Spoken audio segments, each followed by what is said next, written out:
പച്ചമുളക് വെച്ച് നല്ല ഒരു കറി ഉണ്ടാക്കാം. അതിനായിട്ട് ഇതുപോലെ ഒരു 6 നല്ല എരിവുള്ള പച്ചമുളകാണ് എടുത്തിട്ടുള്ളത്. അത് ഈ രീതിയിലൊന്ന് കീറി കൊടുക്കാം. 2 കഷ്ണം ആക്കണ്ട, ഇങ്ങനെ നടുകെ ഒന്ന് കീറി കൊടുത്താൽ മതി.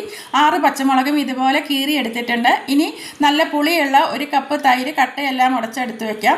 ഇനി ഇതുപോലെ ഒരു പാത്രം വെച്ച് കൊടുത്ത് പാത്രം ചൂടാകുമ്പോൾ അതിലേക്ക് വെളിച്ചെണ്ണയാണ് ഒഴിച്ചു കൊടുത്തിട്ടുള്ളത്.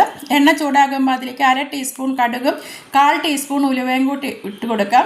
അതൊന്ന് മൂത്ത് വരുമ്പം അതിലേക്ക് ഒരു 8-10 കൊച്ചുള്ളി ഇതുപോലെ അരിഞ്ഞിട്ട് കൊടുക്കാം.